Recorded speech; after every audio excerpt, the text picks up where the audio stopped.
hearing me? Can you hear me now over on YouTube and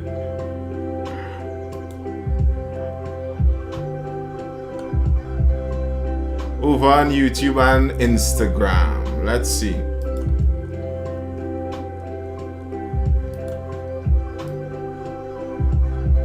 Good night, Brian Roberts. Did you do economics? I did. I briefly did some economics back when I was in university. I didn't enjoy it that much. It wasn't exactly my favorite thing. Blessings to you, Mr. David Critchlow, over on Instagram. My Instagram live is working. It's up. So we're a go. Great.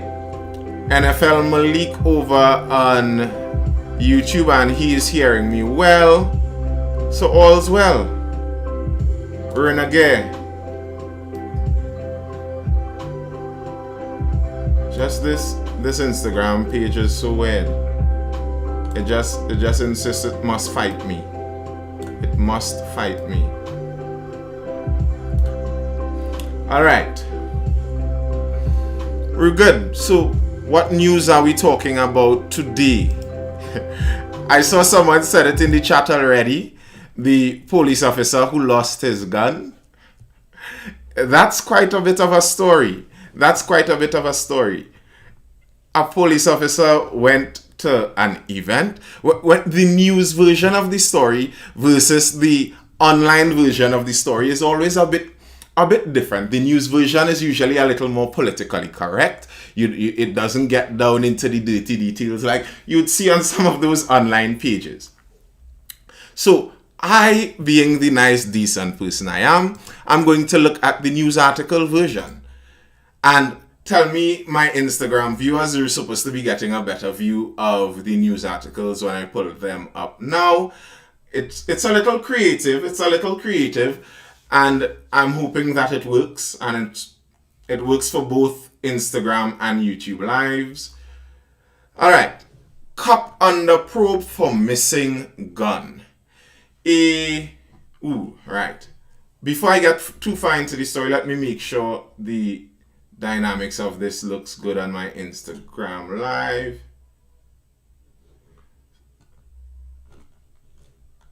How does it look over on Instagram? But hold up. Instagram is doing their own thing. Either way, the story goes on.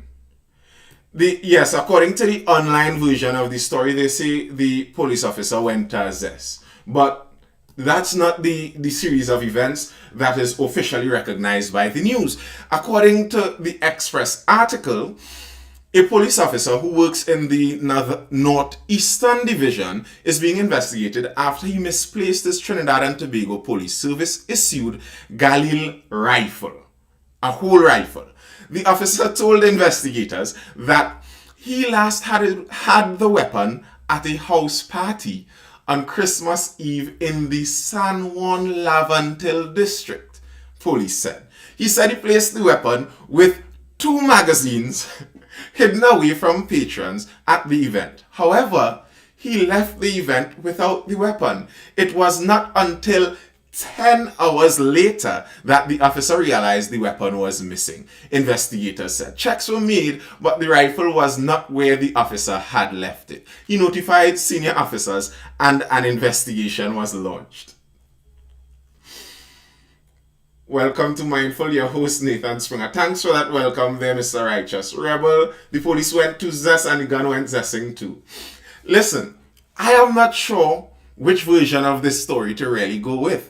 Because the version, according to the online tales that are being told, the version online is that he went to assess, he got inebriated, he had a little too much punch creme to drink, and when he put down the rifle, he couldn't find it back. But our Haven, I will not have you. Many people are in love with my tree. You are just a hater. I will hold you as a hater. Right. He went to this and he supposedly had too much to drink. And then he put down the rifle and forgot it there 10 hours later. Now, I'm thinking about this and I'm like, it seems simpler to me that this was given or sold or something like that. Like to believe you went to a party with a gun and a rifle issued to you by the TTPS, and then you put it down with some extra magazines too.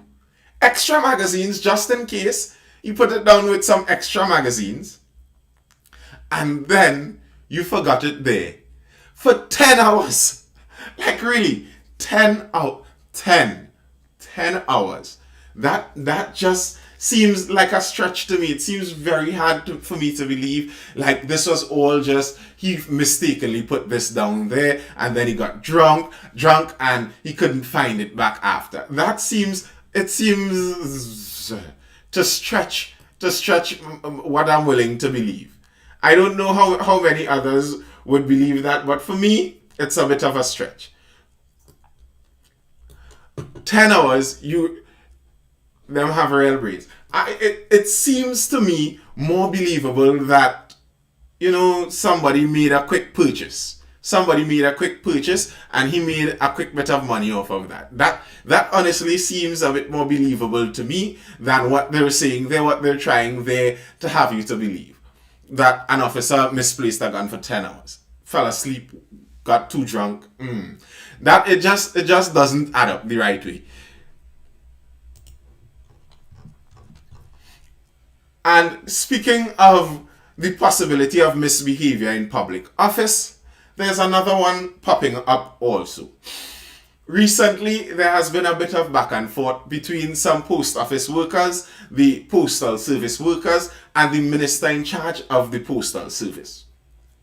The minister is not happy over some of the actions some of his postal workers are taking. They're asking for money.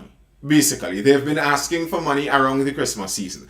And when I first saw this story, I thought it's kind of a non-story. It's kind of as for the police officer, whether he should be fired or not, I think that kind of goes without saying. Either way the scenario plays out, like I cannot see a possible way the scenario plays out for the police officer where he could be let off of this. It just doesn't make sense. There's no reason to let him off. I cannot think of a possibility where where this was all done legally and everything was above board and he would be let back into the service with congratulations. It just really doesn't add up. And these postal workers, however, have been recorded now asking for some extra Christmas bonuses. And the thing is, as far as I know, for many different services, there has been some kind of informal practices all around the country. It's a regular thing in many communities around the Christmas time. You come and you ask. Well, sometimes you don't ask.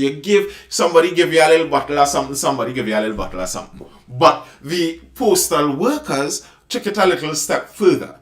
They decided that, you know what? We aren't going to wait till people offer us anything. We aren't going to leave this up to chance here. We're going to make sure we get what we want. So they started dropping envelopes in people's mailboxes for them to fill up in the bonuses. And that wasn't taken well by the minister in charge of the postal service. Minister, postal workers asking residents for cash is no sweetheart relationship. Public Utilities Minister Marvin Gonzalez has called on the Trinidad and Tobago Postal Workers Union to rethink its stance on postal workers receiving a cash gift from residents. Speaking yesterday, the minister chided the union for not taking any issue with the situation where envelopes were used to solicit donations from customers in their mailboxes. And I think, to me, the main problem that I see with the postal workers is the fact that they're soliciting it. It's not that they're getting it. It's that they're soliciting it. They're asking for it. Kiss raising their bread price, yes, that is true. So they're begging. They weren't begging exactly. Minister, yesterday, the Trinidad and Tobago Postal Workers Union demanded that the minister apologize to postal workers for the disrespect shown to these essential workers who daily place their lives on the line in service to the people of Trinidad and Tobago. Now, I'm going to say something that could be construed as controversial, but I mean it well. And I understand essential workers, and I I am really thankful that there are workers doing all sorts of different jobs. But sometimes it kinda annoys me sometimes, to be honest. It kind of annoys me sometimes when I see how much special attention some people want for doing a job. I understand the importance of certain jobs, but many people do jobs. Listen, if a plumber was plumbing by itself, plumbing by itself has lives on the line. The invention of modern plumbing has saved billions of lives, in fact, because many people used to just die from unsanitary water. And the invention of modern plumbing has saved billions of lives. So plumbers could speak about how essential they are, and lives are on the line when they do not get to join those PVC pipes, when the glue isn't flowing properly. The plumbers could talk about lives on the line. And oh, I understand it. I'm not trying to discount anyone's importance, but to me sometimes it could seem like that when some people overly inflate the importance of some jobs. Every job you can argue that your job is important. Exactly. And yes, you are important in your job, but oftentimes when you big up your job as being totally, like, as it were, more essential, and this is where the lives are really on the line, it actually, without being said, it's actually a comparison that is being made. It is a comparison that is being made to some extent. And I am thankful that there are people being paid to do this work, but that's the system. We choose different jobs and you are paid to do the job, and we work together and we all benefit from it also. I appreciate your sacrifice, but we are all sacrificing to some extent. That's why the system works. But thank you nonetheless. Thank you nonetheless. I'm not taking that away. Okay, so the postal workers were speaking about how essential they were, and they felt disrespected because the minister told them that they shouldn't go around asking for these things anymore. But Minister Gonzalez condemned the union's response. The postal union is calling this a sweetheart relationship between the postal worker and the members of the public. Sweetheart relationship is corrupt relationship. If the minister were to get into that kind of behavior, you can just imagine the widespread condemnation that will take place. Therefore, we have to be consistent when we condemn the unethical practice in Trinidad and Tobago. He's right. He is right. Yes, I saw how many police officers are dying. Very unfortunate. He is right. I cannot say that he's wrong in that case. If the ministers, being public servants also, if a minister were to do that same thing and leave an envelope in someone's mailbox and tell them, give me a bonus for the Christmas now, we would rightfully call it corruption. And okay, the postal workers are paid much less than the ministers, granted. But they're in the same line, and it could still be seen as corruption. And here's the thing also to me. Here's where this gets kind of iffy. When you're requesting that, if you put an envelope in someone's mailbox, you're requesting this from someone. You put an envelope there. There is automatically some pressure, because if you put an envelope in everyone's mailbox in my street, everyone in my street got an envelope. Random question: are you vaccinated? I've answered that question in quite possibly every single live. Someone in the chat is going to answer for me. Yes. So if you put an envelope in every single person in my street's mailbox, everyone has an envelope in their mailbox, and they're asking for donations for the Christmas, a little Christmas bonus they're asking for. Now, there's some pressure there, because what is going to happen if I am the only person that doesn't give that bonus?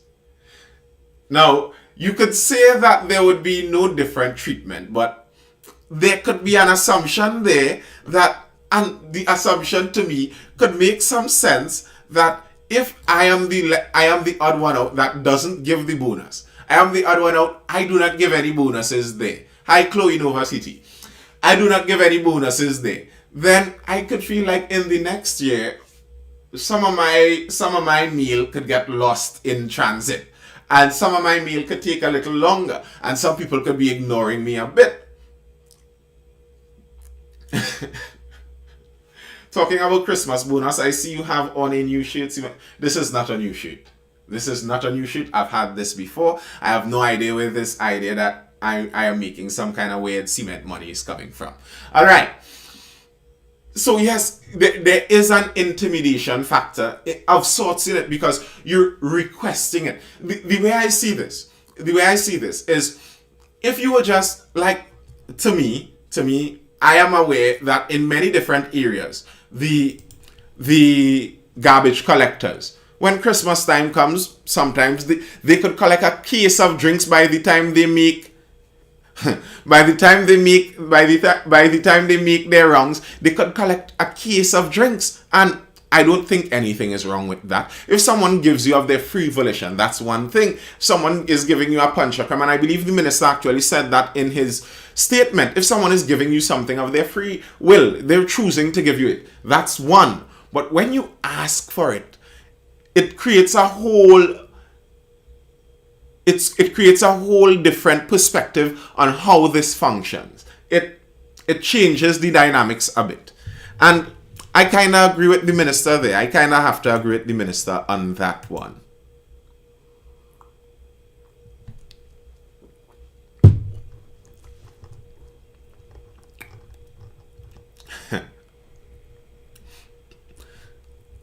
And to me, the minister in that same statement, he went on to say that he is encouraging other ministers to make sure that all employees in their different ministries follow his lead in refusing such things. And I am grateful for that. To me, that's what ministers should be doing. You should be making it so that corruption within your ministry is very hard to come about. That's what you're there for, to try and manage this thing to function it correctly.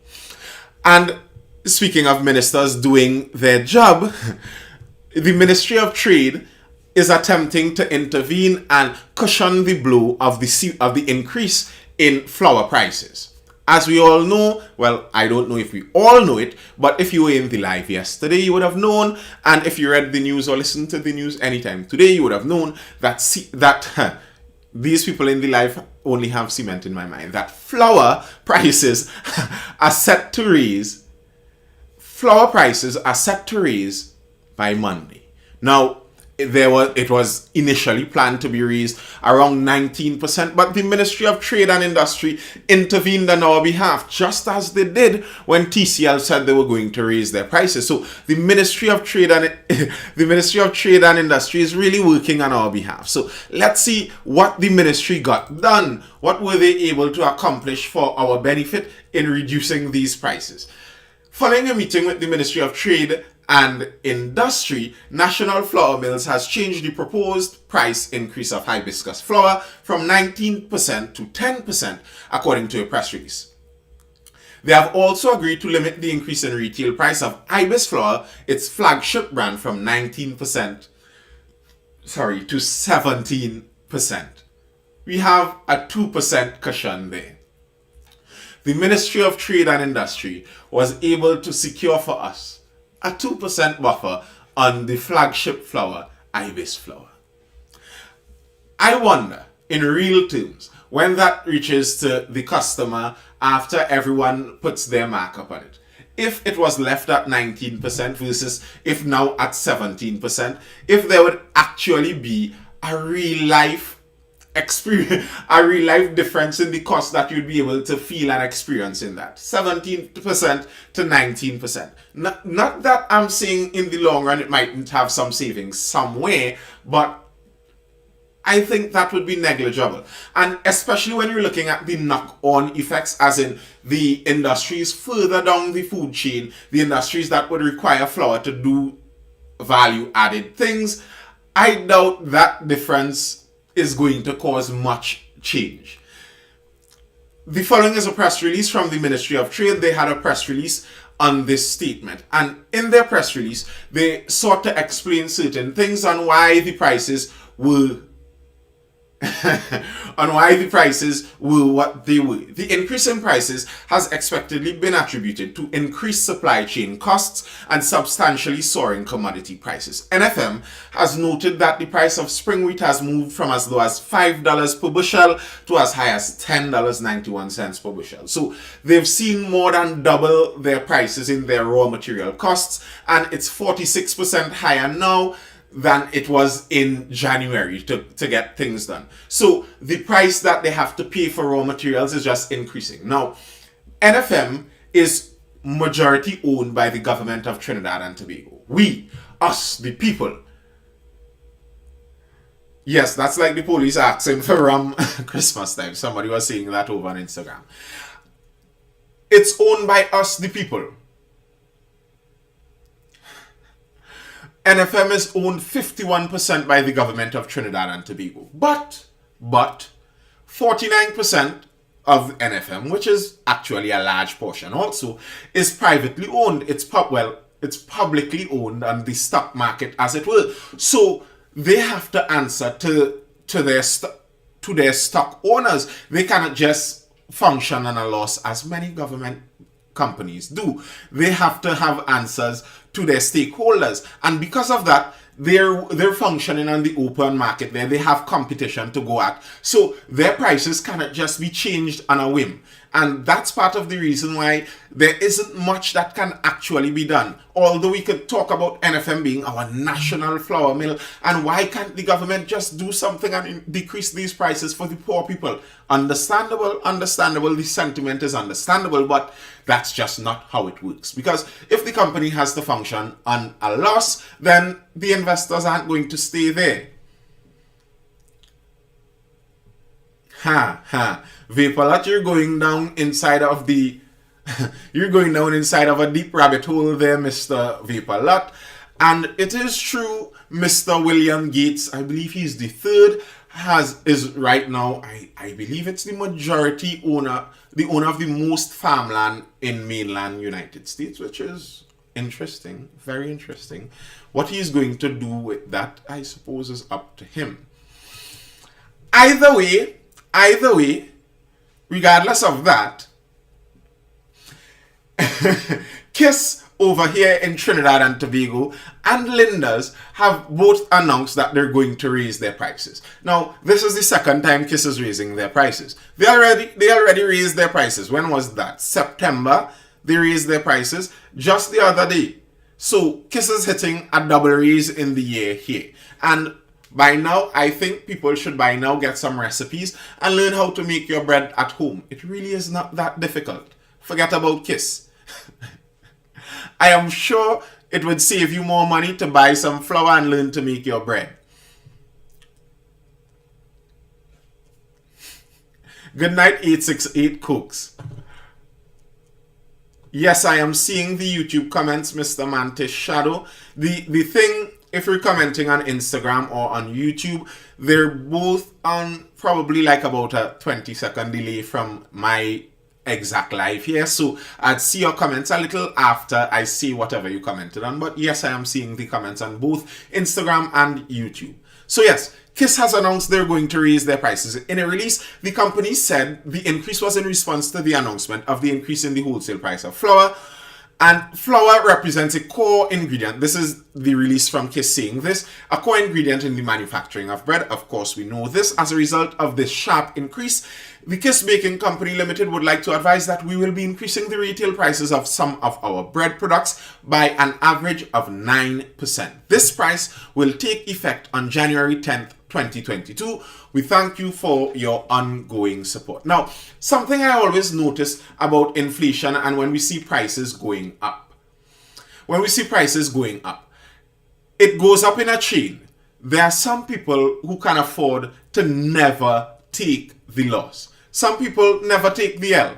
They're never going to take the L. If you're large enough and you have a company that is big enough that you could flex your muscle, and if prices increase in the foreign market, you increase how much you sell your product here and you balance that out. Could you just very quickly touch on the situation? Touch on which situation, Mr. Mantis Shadow? On the cop situation. Oh, with the with the police who lost his gun. I touched on that already. And again, to drop the, hey, this is actually a very good time to say this. To all those in the live, if you missed peace and you're very interested in seeing what you missed, all of the lives, at least the news portions of them, are saved when I record them on the YouTube live. They are saved there, so you can go over to YouTube and get a refresher. Yes, Kiss still sells bread. And get a refresher on whatever we spoke about today. So Nathan Springer on YouTube, you go over there and you make sure and subscribe to that channel, and you can find the stories there. That's my advertisement. Sponsored by Nathan Springer. This segment of the Mindful Live was sponsored by Nathan Springer. If you'd like to have your product and your brand and your service in this section right here sponsoring one segment, feel free to contact Mindful Marketing now. Anyway, back to Kiss. What I was saying is that it's interesting that you note when you see price increases happening and you see the inflation happening, it almost always ends up hitting mainly at one lower level. It hits at the level of someone who cannot make the change necessary. So if I sell a product, I will sell my product more expensive if inflation happens. And if someone sells a service, they will sell their service more expensive. And that would go around until you meet someone in the system that cannot afford to change how they do their things. They just can't. If you're a salary worker and you cannot wake up this morning and decide, well, you know what, I'm going to sell my daily labor for a higher fee than they want to pay me. I am a salary worker and I find I should be paid more, so I'm going to sell it for more than that. You actually don't decide that. You have to wait. And Kiss has heard that the flour prices are raising. That announcement was made yesterday or day before. And by today, Kiss is announcing that by the 10th of January, their prices are already going to be increased. So the difference between the price increase on their wholesale material, so the price increase that would, as it will, hit their pocket versus them sending that price increase down the chain, the difference between that might be 2 days. They may literally see no loss because of that. But for you, when they raise their prices on January the 10th, if you're buying Kiss bread and you're accustomed buying this as part of your meal plan, this is how you feed your children. You're accustomed buying this. Your salary cannot increase in 2 days after they increase their prices on January the 10th. You are still working on 2014 salary. You're still in negotiation. You're still waiting on your back pay from 2015 and hoping that somehow you might get a salary increase that would make up for the inflation that went on in the last 5 years. You can't even think about the inflation happening in January because your salary hasn't reacted to the inflation in 2013. So you understand how that affects the lower level more so. The higher level could send the cost down. They have that ability. It's much easier for them to just pelt that cost going down the line. And everyone who is more able to do that has more power. That's why many people, and I missed a meeting with someone that I'm only now remembering actually. Someone that hopefully we could get someone on and talk on the live some more about crypto.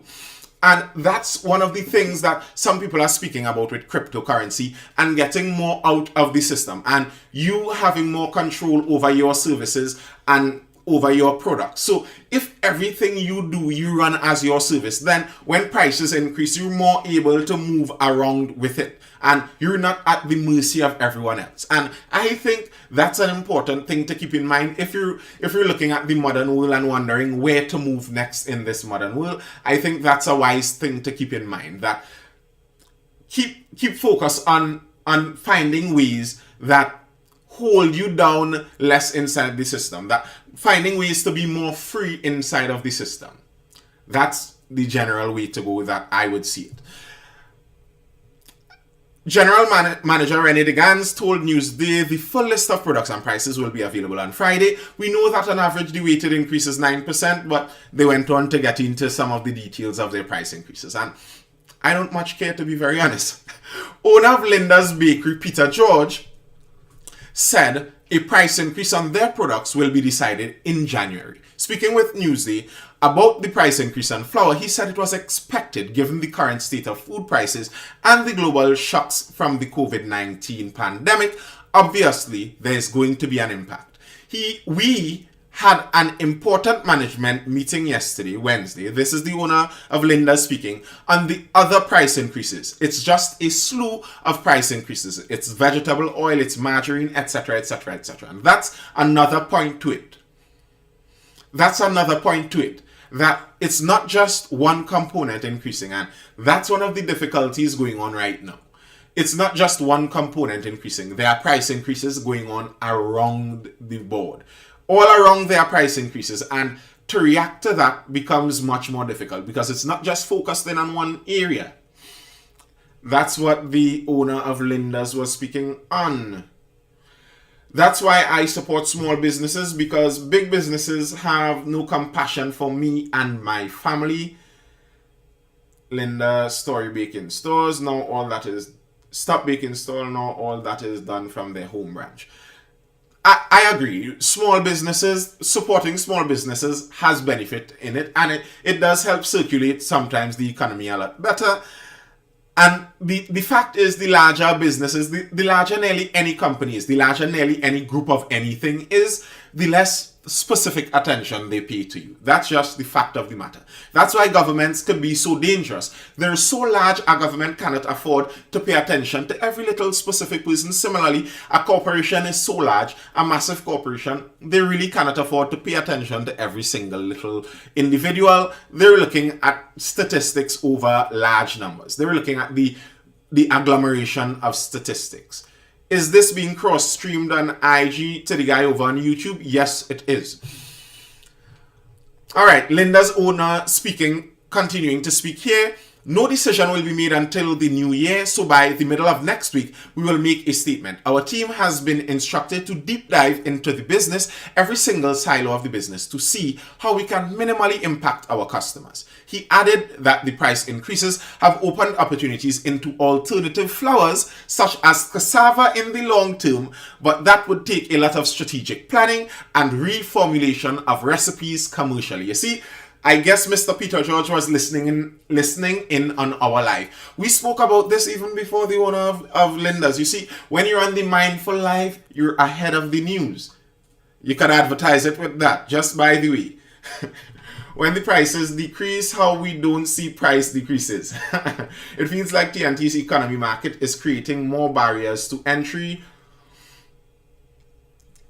Yes, so he is speaking about this very same thing, about the possibility now that avenues may be open for alternatives like cassava flour. And that is very true. What he is saying, though, is that it would take some strategic planning. But here's something.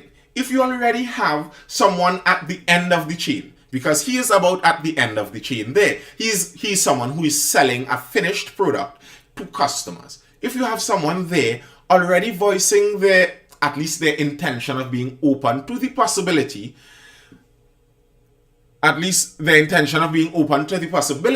of selling products made from cassava flour, then you already have an opening in the door there. See, I'm giving you all some ideas. So when the cassava mill start, don't forget me. You could sponsor a section on the Mindful. Don't forget me when you start your cassava mill. And I'm joking about it, but also very serious. That is something I think would be very wise to look into. Wheat and cassava, that is not an opportunity. This is the owner again of Linda's Bakery. That is not an opportunity that is available right now in commercial blend. That can minimize our attempt to make the impact less. Unless you're doing artisan baking, it is very difficult and costly to go 100% on a commercial basis.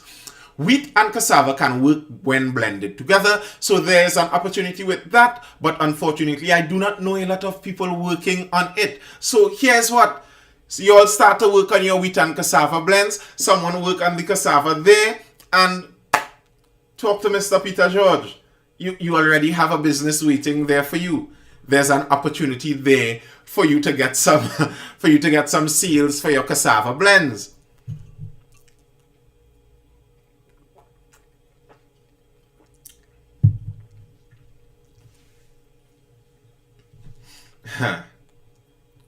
Someone here is going to work on the cassava. Great, great, great.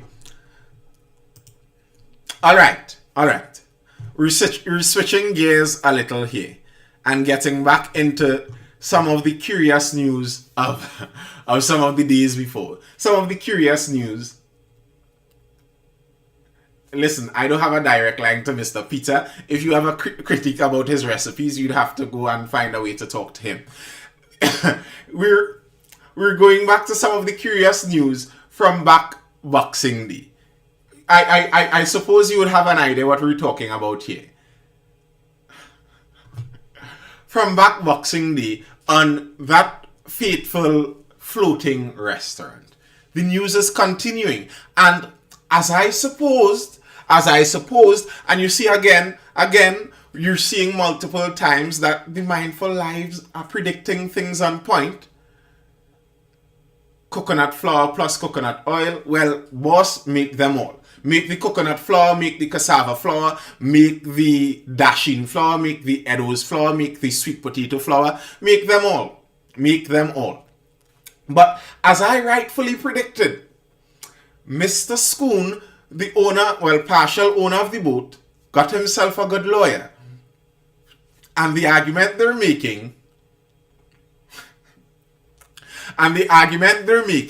is just about the same thing that we were saying.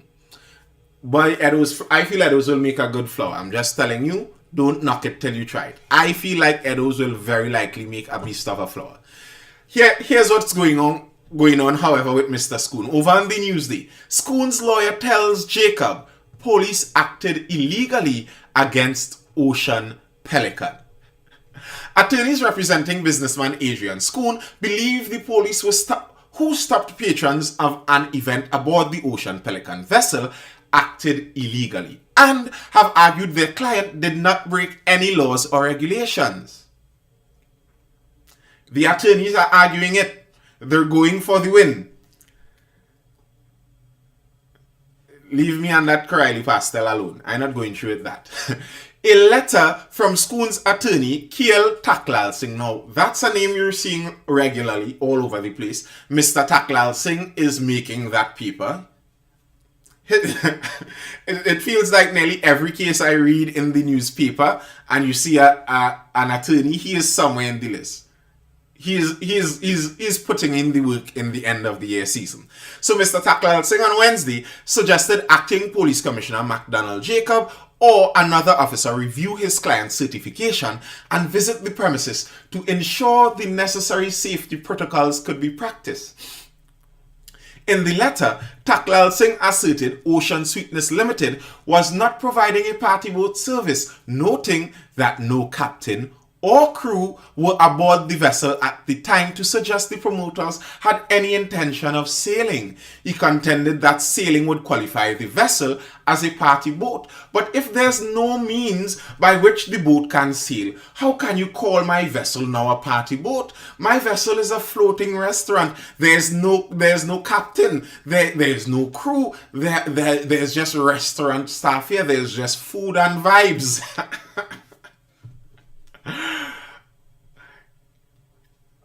He is making the argument that I predicted he would make. And listen, I am not as confident as some people seem to suggest that this is obviously going to be seen as being wrong. Because I could understand the argument they're making, and generally speaking, someone may have to argue to prove that this was some kind of party boat.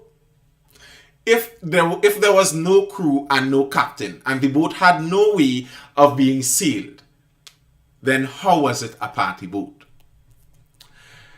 He added that all the safe zone requirements were in place and enforced by the promoters, but were ignored by the police who visited the scene on Boxing Day.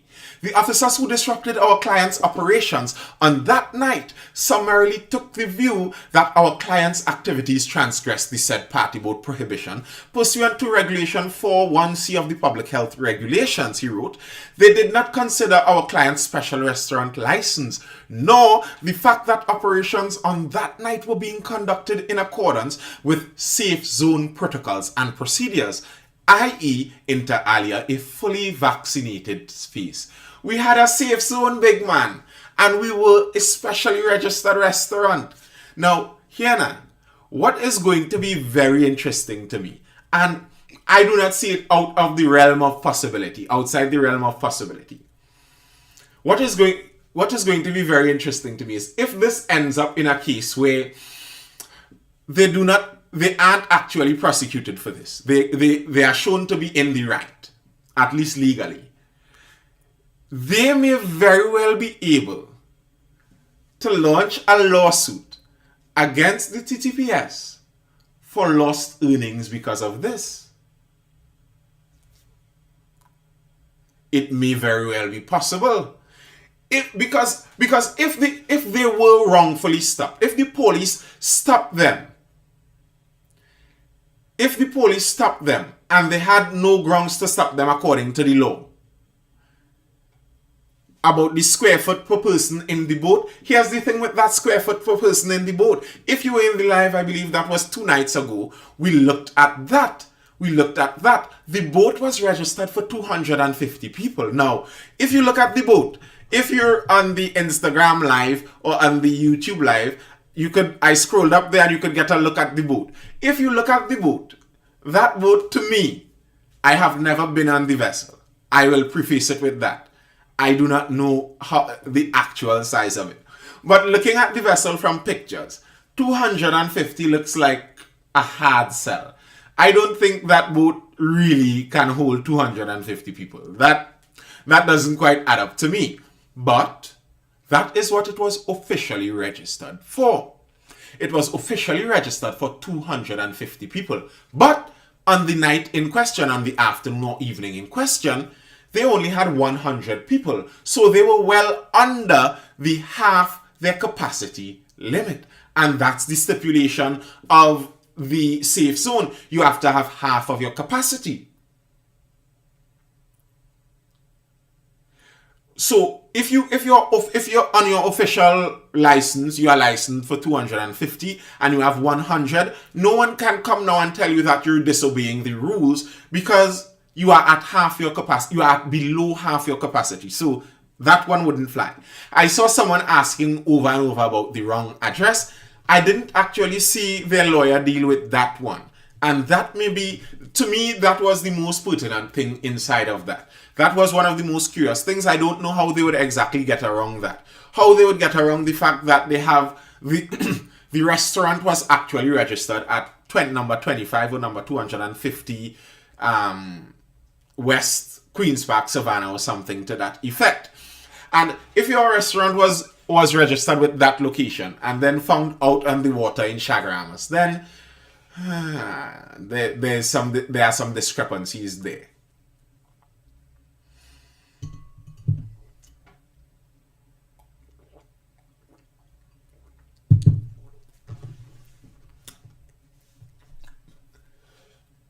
Nonetheless, Coach scoops over on the TikTok live here, pointing out that how is it a floating restaurant only serving finger food for $450 per head? Listen. There are technicalities all around, There are technicalities all around. You could say that, I understand, but they could say that their food is very expensive. They're just running one of the more expensive restaurants. It's an elite restaurant.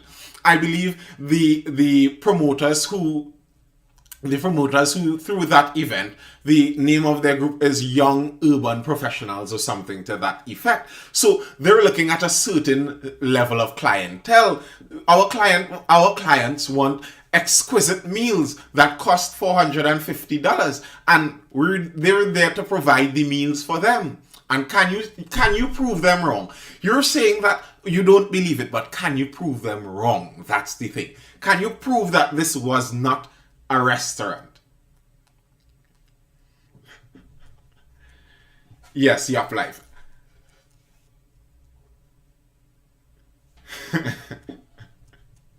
Exactly. When you want the ambience of floating and eating, and maybe you'd catch a glimpse of the sunset over the waters. Now, that's a premier restaurant. Listen, what they need to do now is they need to drop an advertisement for that restaurant. I think I know someone who could do some voiceovers for them. They could drop an advertisement for that restaurant. Do you want premier exquisite dining, floating out over the waters of, that's what, of the Gulf of Paria? Come, witness a sunset with us. Enjoy our wide range of delectable finger foods, all costing $450. Bring a partner. Bring someone. Listen, if they drop an ad now, they could prove that they're really a restaurant.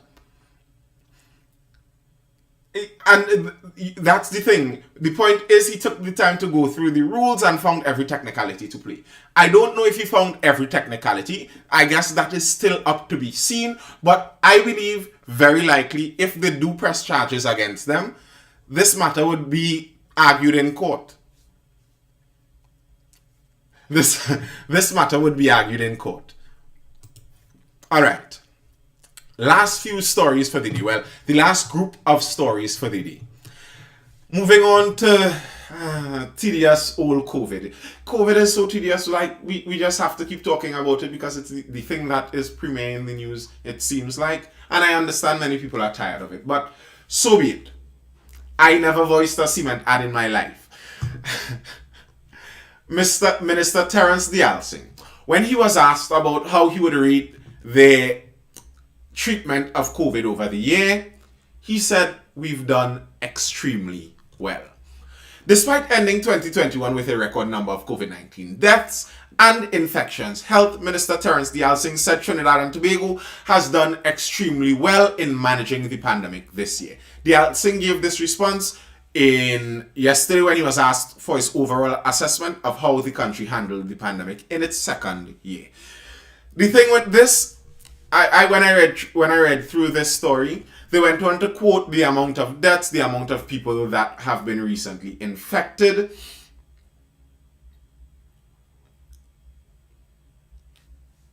The amount of people that have been recently infected, how the numbers are going up, the numbers are spiking. When they were speaking about that, I still could understand Mr. Dialsing's point. It's a hard thing to say that they are at fault for making this go worse. Because although, yes, this year has been a record year in Trinidad and Tobago, to be fair, it's been a record year nearly in every country. There are very, very, very, very, very few countries that have gotten it to some extent perfect where they don't now have a record year.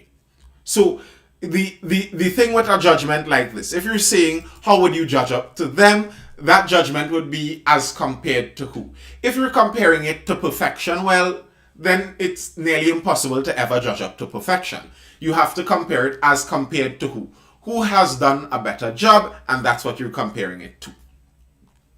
Despite the grim figures, Dialsing said there had been successes throughout the year, and that lives had also been saved. I would think we have done, as a small country with limited resources, I think we have done extremely well, he said. He boasted that they were able to keep paying most of their healthcare service. Key supplies were never jeopardized, as in other countries that ran out of things like oxygen. We ensured that key consumables were always present. We never ran out of test kits. We procured vaccines, etc., etc., etc. And to be fair, to give a fair judgment to our government,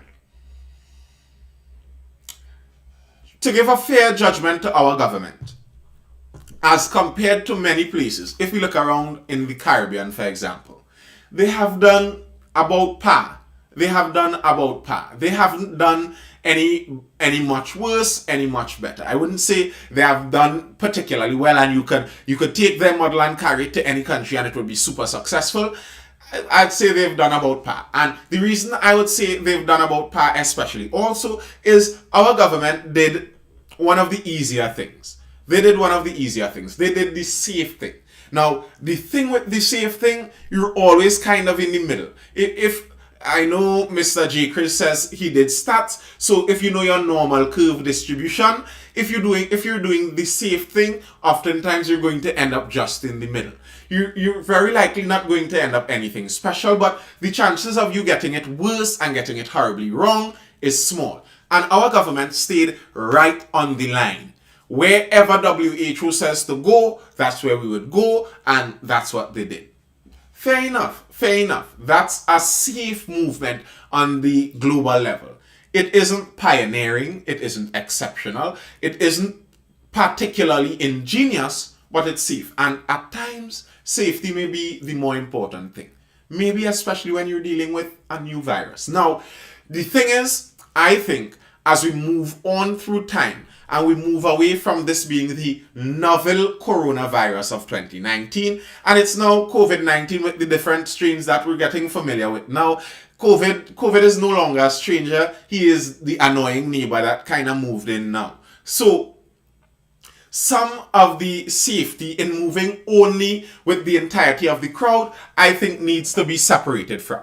We cannot take the same measures that the WHO may be prescribing for everyone else all around the world. Now may be a good time for us to start to get a little more specific, to do things that benefit us, our unique situation in this. CDC shortened the days for quarantine from 10 to 5. I am aware of that. That's for vaccinated people, though, by the way.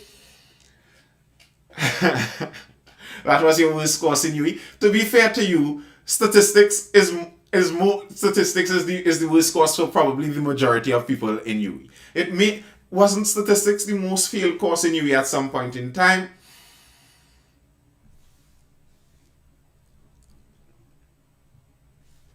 All right. Mr. Dial Singh went into personal responsibility. Dial Singh pointed out that all healthcare workers had been paid on time throughout the year, not something he said many countries hadn't managed to do. We managed our borders, and on what could have been done differently, Dial Singh said he often engages in shoulda, woulda, coulda conversations with the chief medical officer, but he stood by every decision that had been taken. Answered like a true politician. So Mr. Dial Singh, what could have been done differently? Well, I often think about what could be done differently, but nothing. That's kind of a dishonest answer.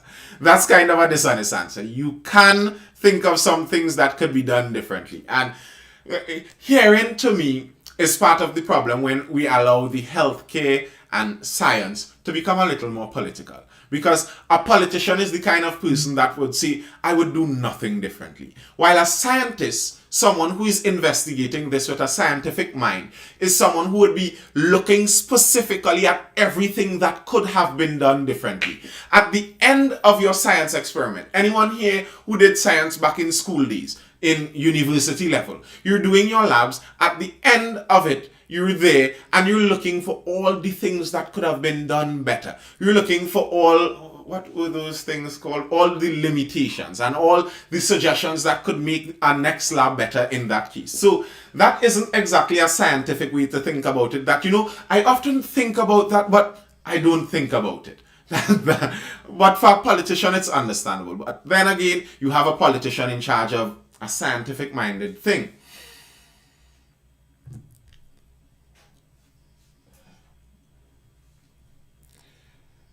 All right. The health minister, however, said the key ingredient now is personal responsibility. He noted photos in the media showing massive crowds gathered on Boxing Day. And that is true.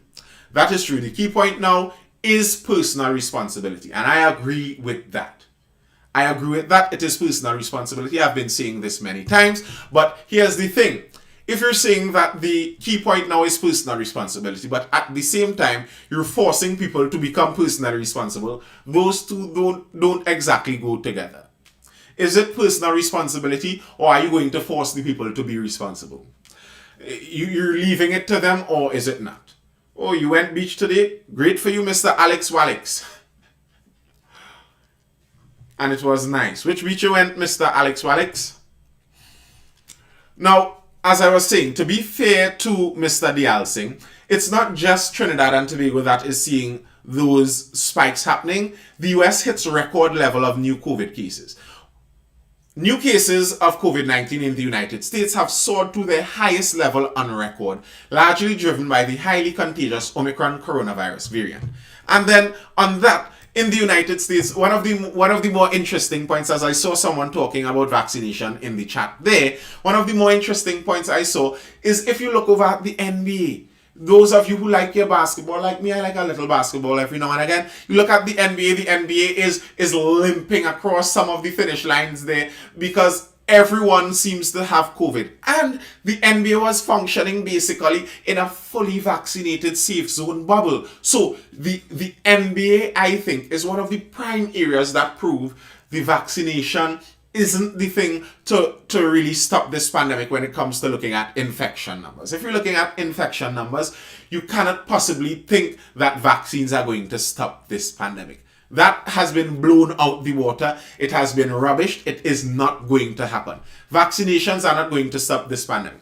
It can stop some of the deaths. It can stop some of the hospitalizations, but it's not going to stop COVID-19. The idea of that should be thrown away. It should have been thrown away for quite some time now. And the NBA is one of the prime proofs of that. So when we're talking about the large spike in numbers, I think it's wise also to understand what these numbers would fully represent.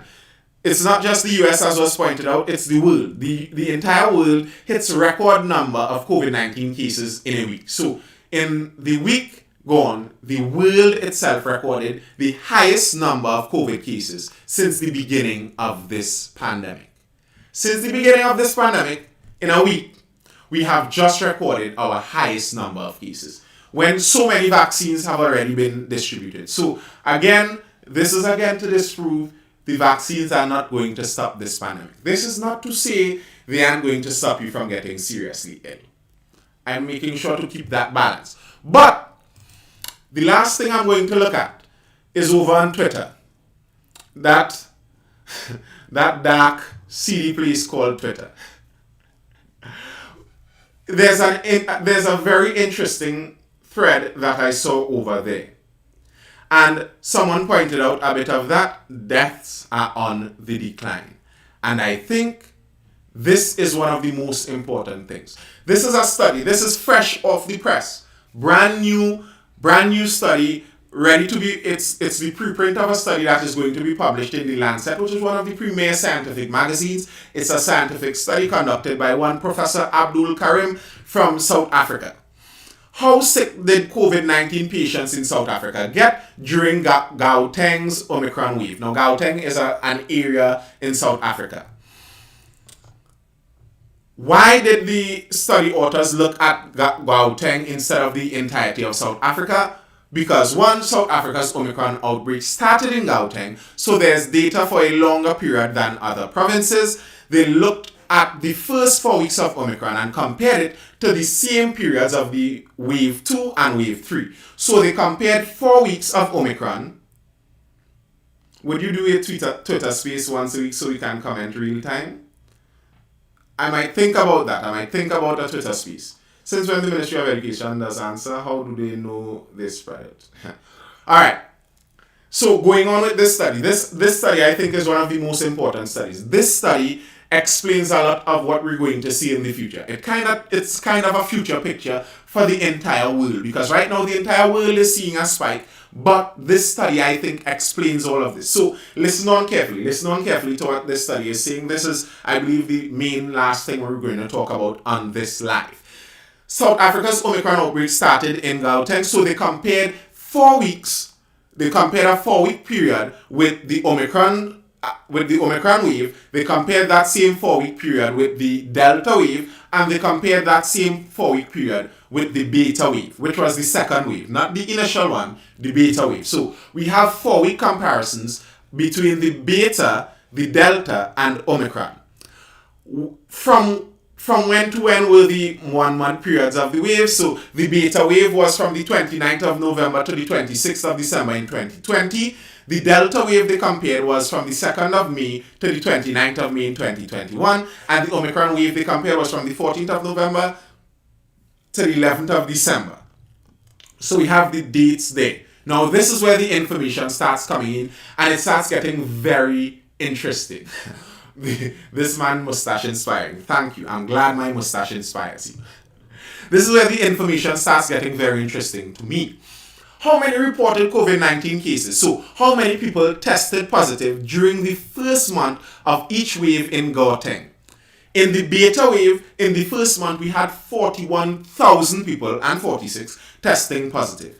In the Delta wave, there were 33,000 people, 400 testing positive. And in the Omicron wave, hear this. Hear the increase in the Omicron wave. There were 133,000 people, 551. 133,551 people testing positive in the Omicron wave.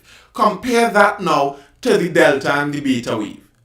That's a lot more. 133,000 compared to 33,000 in the Delta wave and 41,000 in the Beta wave. So the amount of infections is way higher, clearly a lot higher. But here's where some more information comes in and gets really interesting. Also, which percentage of people who tested positive for COVID-19 got admitted to hospital in different waves? In the Beta wave, 7,000 people out of that 41,000 were admitted to hospital. That was about 19%. In the Delta wave, 4,000 out of the 33,000 went to the hospital. That's about 13%. And in the Omicron wave, out of the 133,000 people, only 6,500 of them were hospitalized. That's 4%, well, 5%, close to 5%. Out of 133,000 people. So although the numbers skyrocketed for the Omicron wave, we still saw that they had less people being hospitalized. But that's not where the information stops. The information even gets more interesting than that. Which percentage of COVID-19 hospital patients had severe disease? And this is also very important because it's not only telling which people went to the hospital, because going to the hospital sometimes could be according to how neurotic you could be. Sometimes someone could be more worried and they end up in the hospital, but they don't actually have serious disease. The percentage of people that ended up in the hospital that had severe disease in the Beta wave were 4,000 out of the 7,000 people, which was about 60% of the people hospitalized had severe disease. In the Delta wave, 66% of the people hospitalized had severe disease. So when Delta was going on, generally speaking, when somebody ends up in the hospital, they're going to end up kind of seriously ill with the Delta. Back in the days of the Delta in South Africa. I know COVID topic draws viewers. I know. But I'm trying not to fall too much into the audience capture also. And then when we reach around to Omicron already had so few people ending up in the hospital. A very few people ending up in the hospital in the first place.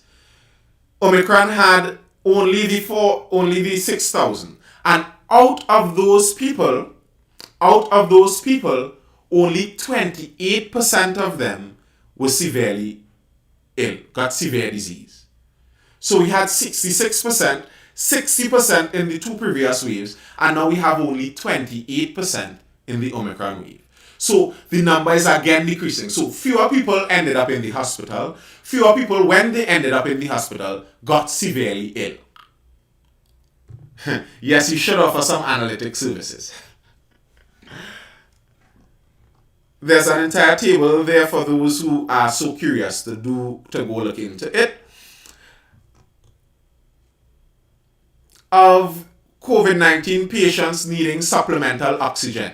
This is testing how many people that ended up in the hospital had to get some supplemental oxygen to survive. With the Beta wave, that was 39%.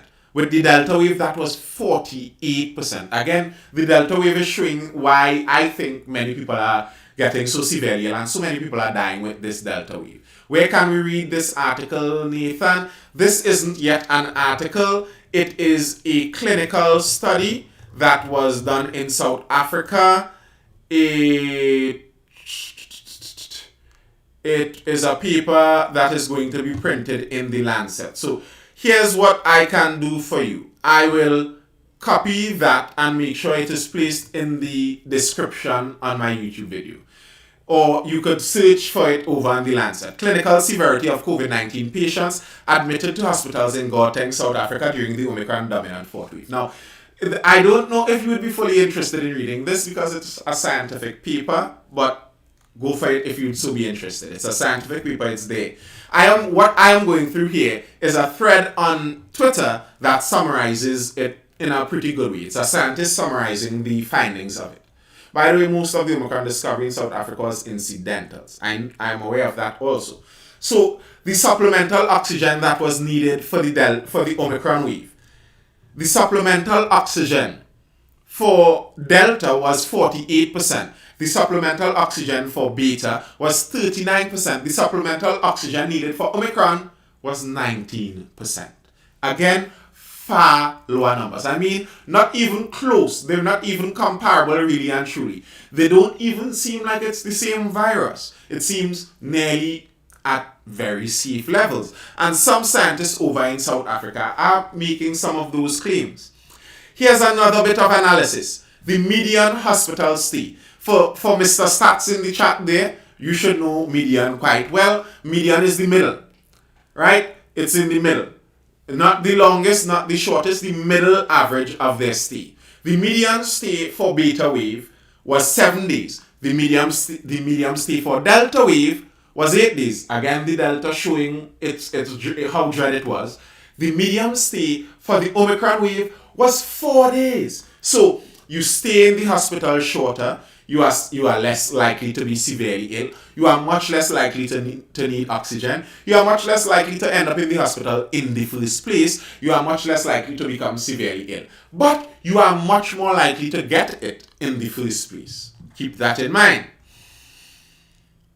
Now, here's some interesting things also. Some interesting things coming out of the study point to the fact also that this new variant, the Omicron, is affecting younger people more. The percentage of cases that were found among children and teens was 17% compared to 3% in the previous waves. That's an interesting factor. So coming into this next wave, what that is suggesting is although it is more mild, you would very likely be seeing much more younger people getting it.